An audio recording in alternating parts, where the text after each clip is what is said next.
नमस्कार, मैं हूं आपके साथ दीपाली सिन्हा। आपका स्वागत है हमारे इस खास शो डॉक्टर्स टॉक में। हाइपरटेंशन आज के समय में सबसे तेजी से बढ़ने वाली स्वास्थ्य समस्याओं में से एक है। हाइपरटेंशन को आमतौर पर हाई ब्लड प्रेशर भी कहा जाता है। इस बीमारी का समय रहते इलाज कराने के लिए सबसे पहले जरूरी है इसके लक्षणों को पहचानना।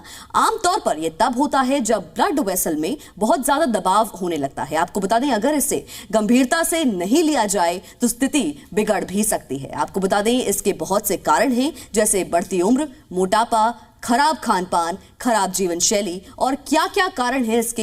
हाइपरटेंशन किस वजह से होता है, कैसे इससे बचा जा सकता है, कैसे आप हाइपरटेंशन से दूर रह सकते हैं, ये बताने के लिए आज हमारे साथ सीनियर डॉक्टर्स का एक पूरा पैनल मौजूद है। Doctor Sanjeev Gulati, executive director, nephrology and kidney transplant, Fortis group of hospitals, Delhi NCR.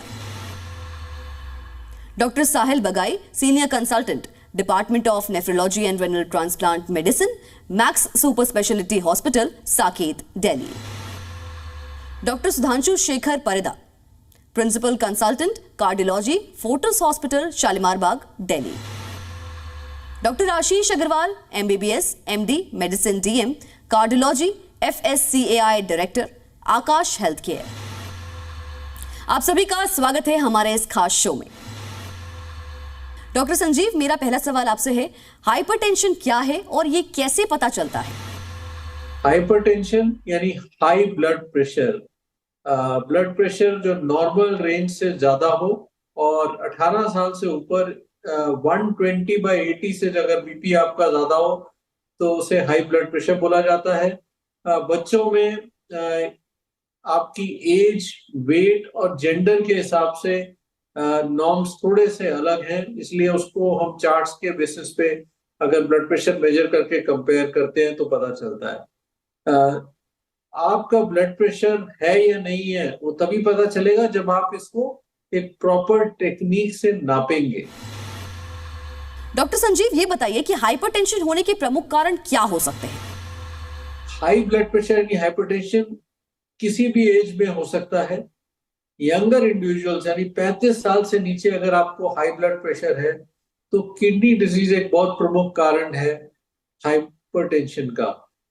35 साल से ऊपर essential hypertension is the commonest cause, और एसेंशियल हाइपरटेंशन में किडनी द्वारा सॉल्ट बैलेंस प्रॉपर नहीं होता, यानी आपको जितना ही बॉडी नमक निकालना चाहती है उतना नमक नहीं निकलता, और जब सॉल्ट बॉडी में इकट्ठा होता है तो उसे एसेंशियल हाइपरटेंशन प्रोड्यूस करता है।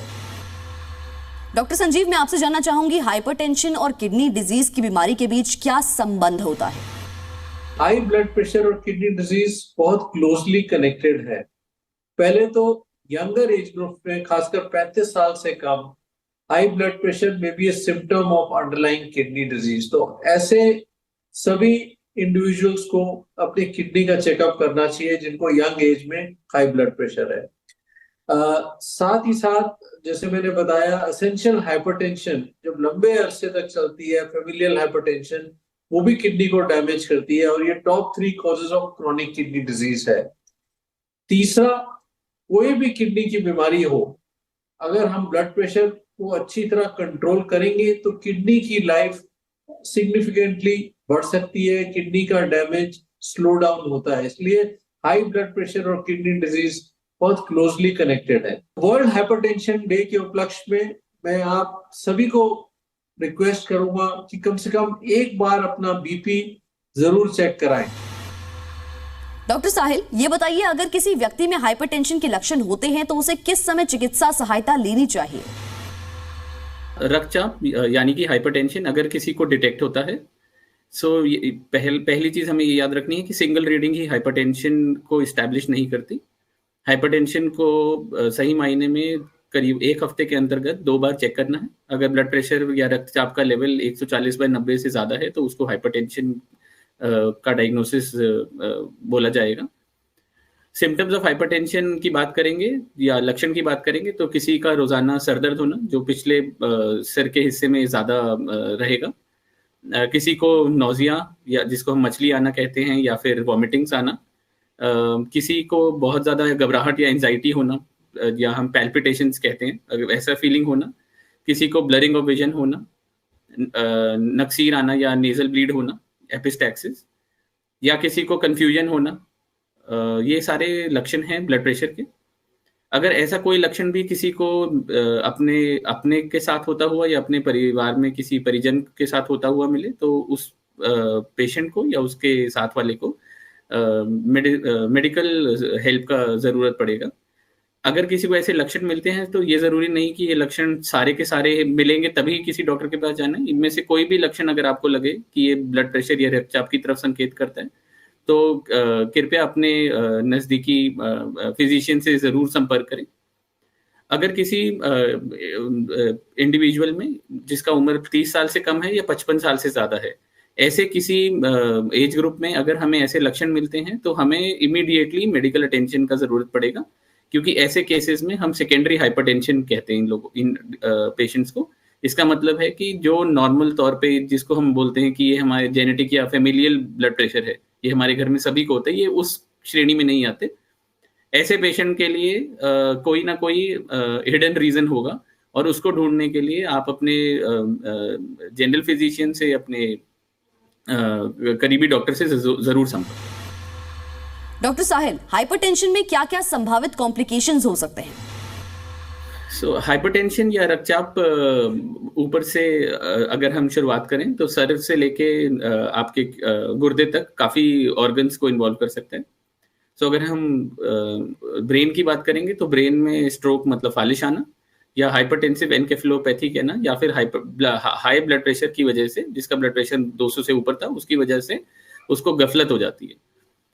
आंखों में अगर हम बात करेंगे तो हाइपरटेंसिव रेटिनोपैथी कहती है, जिसमें आंखों में ब्लीडिंग होने का, आंख के पर्दे में ब्लीडिंग होने का रिस्क होता है और आपकी विजन लॉस का रिस्क रहता है। अगर हम हार्ट की बात करेंगे तो ब्लड प्रेशर की वजह से हार्ट पे इम्पैक्ट पड़ सकता है, तो आपको हार्ट अटैक के चांसेस हो सकते हैं। या फिर जो पेशेंट का दिल पहले से कमजोर है तो उस केस में वो हार्ट फेलियर में जा सकते हैं ब्लड प्रेशर की वजह से।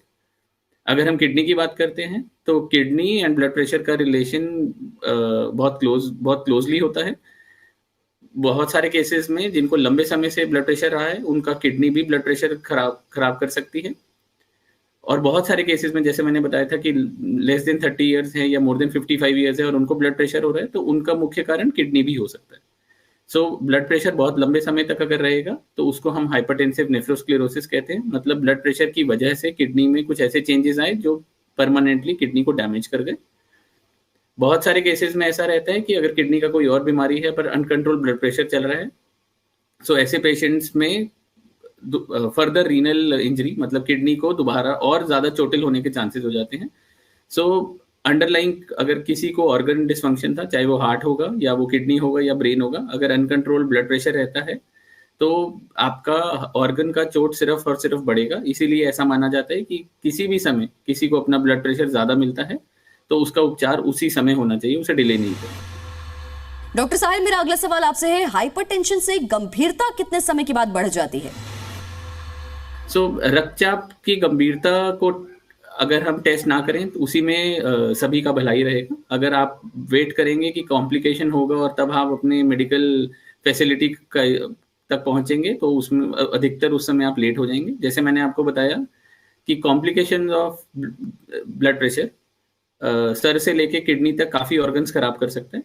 अगर आप सीरियसनेस की वेट करेंगे तो आपको फालिश हो सकता है, आपको हाइपरटेंसिव एनकेफेलोपैथी मतलब हाइपरटेंशन की वजह से गफलत हो सकती है, आपकी आंखों में ब्लीडिंग हो सकती है और विजन लॉस की बात हो सकती है। आपको हो सकता है कि अब ब्लड प्रेशर के रहते आपको हार्ट अटैक हो जाए, आप हाइपरटेंसिव हार्ट फेलियर का शिकार बन जाए, जिसकी वजह से आप इमरजेंसी में प्रेजेंट करें। जैसे मैंने बताया कि बहुत समय तक अगर आप ब्लड प्रेशर का ध्यान नहीं रखेंगे, बढ़ते ब्लड प्रेशर का ध्यान नहीं रखेंगे, निग्लेक्ट करेंगे, तो लॉन्गर रन में आपका किडनीज पे भी इम्पैक्ट पड़ता है। और अगर आपकी किडनीज या गुर्दे पे इम्पैक्ट पड़ता है तो वो इरिवर्सिबल डैमेज हो सकता है और उसका खामियाना ये हो सकता है कि आपको डायलिसिस तक की नौबत आ जाए या आपको किडनी ट्रांसप्लांट तक की नौबत आ जाए। अगर क्वेश्चन की तरफ रुख वापस मोड़ें तो सीधा जवाब ये है कि जिस समय आपको ब्लड प्रेशर पता चले, जिस समय आपको लक्षण लगे, उसी समय आप अपने मेडिकल डॉक्टर को कंसल्ट करें और ये पता लगाएं कि आपको ब्लड प्रेशर फैमिलियल है या एसेंशियल हाइपरटेंशन जिसे हम कहते हैं, या आपको सेकेंडरी हाइपरटेंशन है। ऐसा तो नहीं है कि कोई एंड ऑर्गन डैमेज हो रहा है। अगर हमने ब्लड प्रेशर को या रक्तचाप को बहुत दिनों तक अनकंट्रोल छोड़ दिया तो हमें कॉम्प्लिकेशंस का सामना करना पड़ेगा।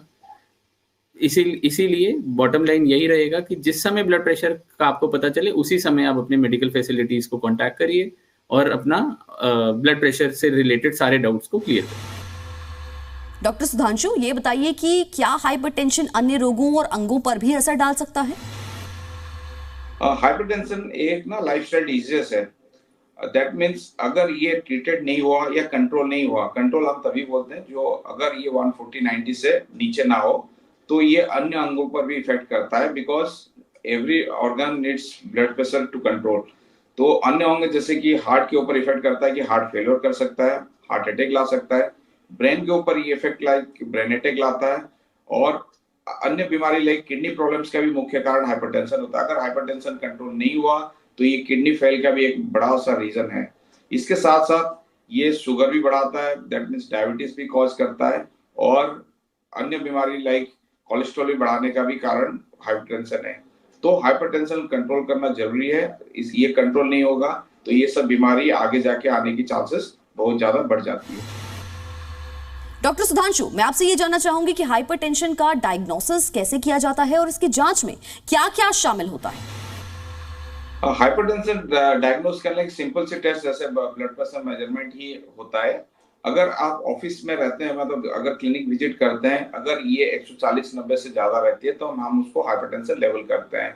और नहीं तो हम कभी-कभी होता है किसी पेशेंट हमारे पास आते हैं तो उसमें वो ऑफिस ब्लड प्रेशर या क्लिनिक ब्लड प्रेशर बहुत ज्यादा रहती है, घर जाके ठीक हो जाता है। तो उस तरह के मरीज में जैसे कि थोड़ा बीपी फ्लक्चुएशन ज्यादा रहता है, हम उनको एडवाइस करते हैं ambulatory blood pressure measurement. Ambulatory blood pressure measurement का मीनिंग होता है कि आपको 24 घंटे ब्लड प्रेशर मेजर करता है इंटरमिटेंटली। अगर इसकी एवरेज 130/80 से ज्यादा रहता है देन हम उसको हाइपरटेंसिव बोला जाता है। ये डायग्नोस करने लिए सिंपल सी टेस्ट है, ब्लड प्रेशर मेजरमेंट ही काफी है। बट जब एक हाइपरटेंसिव पेशेंट आते हैं तो उसके साथ हम अलग टेस्ट भी करवाते हैं, जैसे कि ब्लड टेस्ट इंक्लूड होता है कि उनकी हेमोग्लोबिन देखना, लीवर फंक्शन देखना, किडनी फंक्शन देखना, उसकी लिपिड, थायराइड लेवल ये सब चेक करना। उसके साथ साथ हार्ट रिलेटेड जांचें भी जैसे कि ईसीजी, इको करवाते हैं। कभी-कभी अगर यंग पेशेंट में थोड़ा सा हाइपरटेंशन आता है तो हमें उनको सेकेंडरी कॉज ऑफ हाइपरटेंशन ढूंढते हैं, जैसे कि किडनी फंक्शन ज्यादा जरूरी है और कुछ special test like coarctation of powder and blood pressure measurement of different parts of the body. ये सब चीजें कुछ स्पेशल टेस्ट हम लोग करवाते हैं जो कि बहुत कम लोगों में पाया जाता है और बहुत कम परसेंटेज में हम उनको एडवाइस करते हैं। डॉक्टर सुधांशु, ये बताइए कि हाइपरटेंशन का उपचार कैसे किया जाता है और किस तरह की दवाइयों का इस्तेमाल किया जाता है? हाइपरटेंशन एक ना लाइफस्टाइल डिजीज है। फॉर दिस अगर हाइपरटेंशन ट्रीटमेंट कराना, पहला उपचार होता है लाइफस्टाइल मॉडिफिकेशन। लाइफस्टाइल मॉडिफिकेशन आपका क्या क्या जाता है? पहला, आप एक हेल्दी डाइट होनी चाहिए जिसमें आप फ्रूट्स वेजिटेबल्स की मात्रा ज्यादा होनी चाहिए, नमक की मात्रा कम होनी चाहिए। उसके साथ अलग उपचार, आप रेगुलर एक्सरसाइज करनी है। देयर इज गाइडलाइंस भी बताया जाता है कि क्या आपको डेली कुछ एक्टिविटी जैसे कि aerobic activity, walking, running, cycling, ये सब चीजें करने से अल्टीमेटली आपकी ब्लड प्रेशर घटाता है। उसके साथ आप स्ट्रेस और ये सब को अवॉइड करनी है। अगर स्लीप पैटर्न आपकी खराब है तो उसको भी रेगुलराइज करनी है। और आप अगर स्मोकिंग करते हैं तो उसको क्विट करनी है, अल्कोहल लिमिट में करनी है। ये सब चीजें लाइफस्टाइल मॉडिफिकेशन में जाता है। इससे यूजुअली आपकी अगर कंट्रोल नहीं हो पाती है, मतलब दैट हम टारगेट बताते हैं कि 140/90 से नीचे होनी चाहिए ब्लड प्रेशर। अगर इससे आपका कंट्रोल नहीं हो पा रही, फिर दवाई का हम सहारा लेना पड़ता है। दवाई सिंपल एंटी हाइपरटेंसिव मेडिकेशन है जो कि बाजार में मिलता है, बट ये हम सलाह करते हैं कि आप किसी डॉक्टर को दिखा के आपके लिए कौन सा मेडिकेशन बेस्ट होगा जो आपके सूटेबिलिटी भी रहेगी, तो उस हिसाब से डॉक्टर के बिना सलाह नहीं लेनी चाहिए। सलाह करके अपना मेडिकेशन, डिफरेंट ब्लड प्रेशर घटाने की मेडिकेशन आप स्टार्ट कर सकते हैं। और हमेशा याद रखनी है आपकी टारगेट हमेशा 140/90 से नीचे रखवानी है, ये आपकी टारगेट होनी चाहिए। डॉक्टर आशीष, मेरा अगला सवाल आपसे है, हाइपरटेंशन के मरीज को कितने समय तक दवाई की आवश्यकता होती है?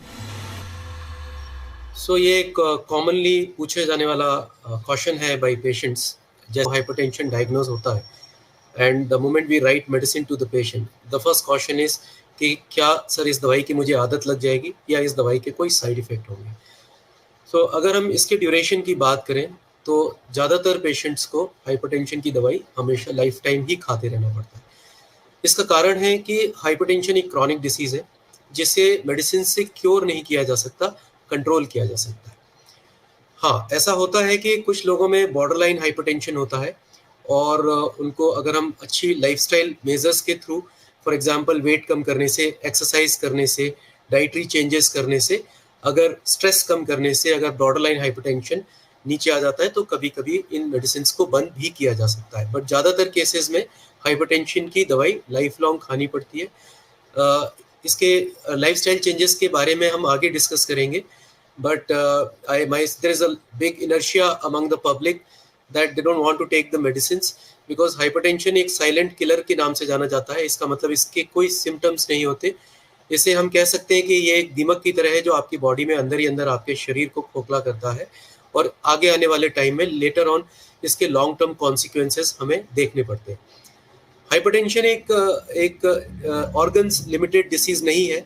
It affects your body right from head to toe, यानी कि आपकी बॉडी का हर एक ऑर्गन हाइपरटेंशन से over a long period damage हो सकता है। तो अगर आपको हाइपरटेंशन की दवाई आपके डॉक्टर देते हैं और उसे लाइफ टाइम खाने के लिए बोलते हैं तो ये कम्प्लीटली सेफ है। हर दवाई का अपना साइड इफेक्ट हो सकता है बट उसका मतलब ये नहीं है कि दवाई आपको नुकसान पहुंचाएगी। अगर लॉन्ग टर्म हाइपरटेंशन को हम अनकंट्रोल छोड़ते हैं तो that is more dangerous rather than any medicine. Doctor Ashish, मैं ये जानना चाहूंगी कि हाइपरटेंशन से प्रभावित व्यक्ति को अपने लाइफस्टाइल में क्या कुछ बदलाव करने की सलाह दी जाती है? लाइफस्टाइल चेंजेस के बारे में बात करते हैं तो उसमें diet, exercise, weight management, stress management, physical activity, your medicine, compliance, follow-ups, ये सारी चीज़ें बहुत ज़रूरी होती हैं। अगर हम डाइट की बात करें तो एक डैश डाइट नाम से एक रिकमेंडेशन होती है। डैश का मतलब होता है dietary approaches to stop hypertension, और इस डैश डाइट में ये बताया गया है कि अगर आप अपनी बॉडी में सॉल्ट मतलब यानी कि अपनी डाइट में सॉल्ट इंटेक कम रखो, यानी कि अगर आपके salt intake, sodium intake less than, ideally it should be 2 grams और preferably should be less than 1500 grams के नीचे, ये 1.5 ग्राम के नीचे आपकी डाइट में सोडियम इंटेक होना चाहिए। We know that sodium and fluid they travel together. It means जितना नमक आप खाते हो, सफेद नमक, उतना आपकी बॉडी फ्लूइड यानी कि वाटर को रिटेन करती है और उतना आपको बॉडी में पफीनेस और सूजन आने की पॉसिबिलिटी होती है और ब्लड प्रेशर बढ़ता है। तो सबसे पहला रिकमेंडेशन डैश डाइट का है कि आपको सोडियम इंटेक रेस्ट्रिक्ट रखना चाहिए। अब सोडियम इंटेक को रेस्ट्रिक्ट रखने के लिए प्रैक्टिकली हम ये फॉलो कर सकते हैं कि सफ़ेद नमक खाना बनाने में जितना यूज़ होता है, for cooking you can easily use, you should always try to avoid and curtail the added salt. Added salt का मतलब है कि अगर आप सैलड यूज़ करते हैं तो उस पर सफ़ेद नमक ना डालें, सफ़ेद नमक से परहेज करें। उसके अलावा अचार, पापड़, specially chips, Kurkure, canned food, packed food, process food, ये सारी चीज़ें बहुत हाई सोडियम रिच होती हैं और इन्हें अवॉइड किया जाए और इन्हें सिर्फ टेस्ट बेसिस पर या फिर ओकेजनल बेसिस पे लिया जाए। इसके साथ में वजन अगर ज़्यादा होता है तो मेडिसिन का जो इफेक्ट होता है वो ऑब्वियसली कम हो जाता है। हम जानते हैं कि एक छोटे बच्चे को जिसका वेट कम होता है दवाई की नीड कम होती है और एक हैवी आदमी को मेडिसिन की नीड ज़्यादा होती है। तो वेट को, what is an ideal weight? It is very simple to calculate an ideal weight. एक सिंपल सा मेजर है जिसे हम कहते हैं बॉडी मास इंडेक्स, जिसको कि कैलकुलेट किया जा सकता है। It is a simple formula kg divided by height in meter square. Now there are apps and easily available online calculators on the net, and your ideal body weight, body mass index should be between 18.5 to 24.9. That means अगर आपका body mass index 25 के नीचे ही होना चाहिए। इसके बाद हम बात करते हैं एक्सरसाइज की। Exercise as per the recommendation आपको moderate exercise at least 5 days a week, यानी कि 30 minutes brisk walk per day minimum recommended होती है। और अगर हम इतना एक्सरसाइज करते हैं तो बॉडी का मेटाबॉलिज्म ठीक रहता है। इससे आने वाले टाइम में शुगर, बीपी, कोलेस्ट्रॉल पॉसिबिलिटी कम हो जाती है। डॉक्टर आशीष, ये बताइए, एक स्वस्थ जीवन शैली और हाइपरटेंशन प्रबंधन के लिए आप हमारे दर्शकों को क्या सुझाव देंगे? So when we talk about a healthy heart, we should know what are the enemies of your heart. See, your heart, the biggest 4 enemies of your heart are sugar, BP, smoking and cholesterol. And these are fortunately all are called modifiable risk factors. हम इसे modifiable risk factors की category में डालते हैं because ये सारे risk factors को हम अच्छे तरीके से मॉडिफाई और कंट्रोल कर सकते हैं.